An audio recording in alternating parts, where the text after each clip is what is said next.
Okay, quick rough as guts video, so don't critique it too much, but just going to show you how to where the GPX files are and how to transfer them on your device. So if you're already a fan of what's coming up, the Mallee Blast, you'd be probably in the Mallee Blast 1000 discussion group.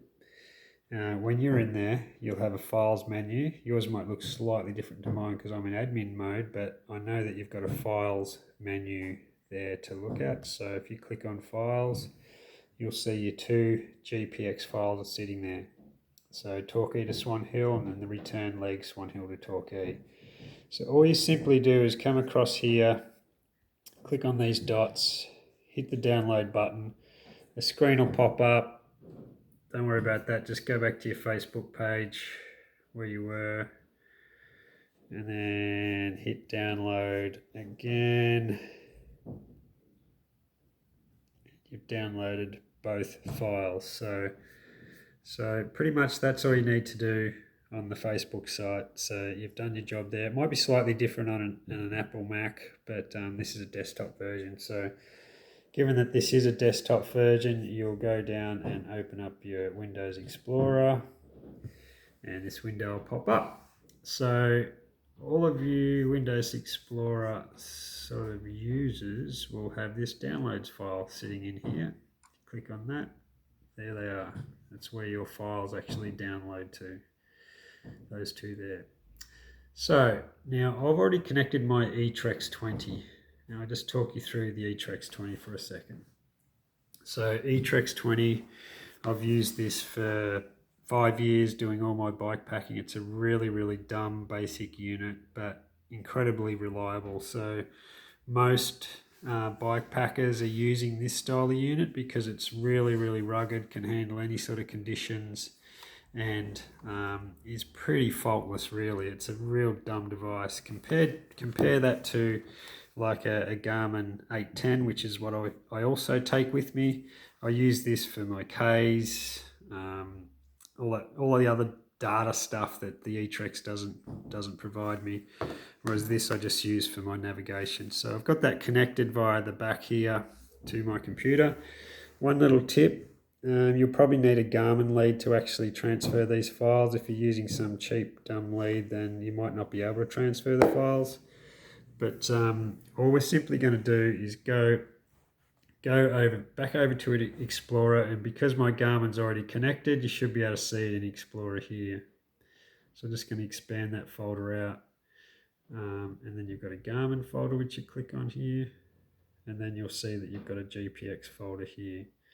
So we can actually have a look and see what I've already got on my device. But what I want to do is basically go back up to downloads, and I want to drag these two files down into this GPX folder down here. Now I just have to put my phone down for a sec to do that. It'll take me 2 secs. One sec.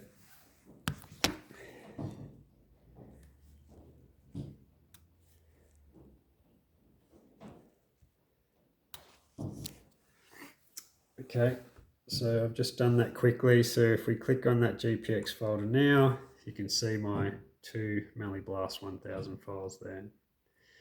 So I'm just going to quickly pull my Garmin out, disconnect it, take the lead out of the back, and I'm going to turn it on by hitting this little side button here.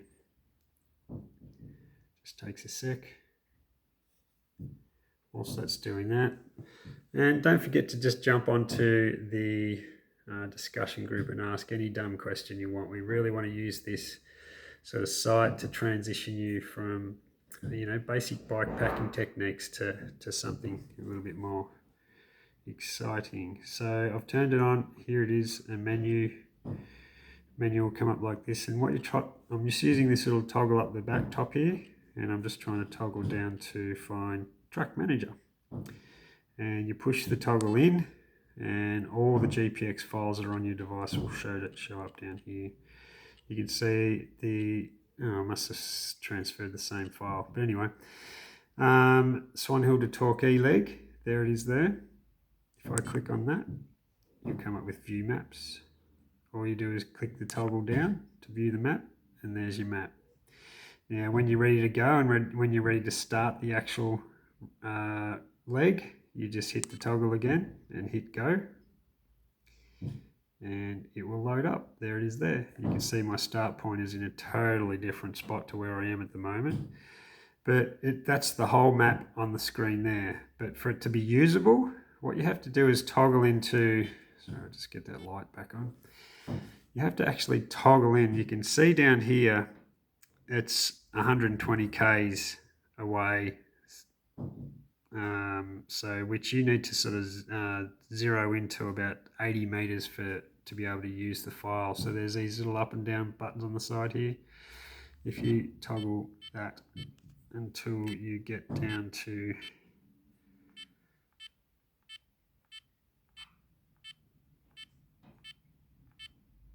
$80. I normally ride it around about 80 meters. If the route is a little bit more techy, I can normally go down to 50 meters. But what would happen if I was in Swan Hill, that little triangle there would be at the start of your GPX route, and you'll be able to see on your screen 50 meters ahead, so you can actually work out whether you're going to do a left or right in a short period of time. So, and then off you go. You just follow your little pink line. I don't use topographical maps on my screen because sometimes it's confusing. I just write it in a really basic mode like this, and it's a very simple process. So hopefully that is helpful.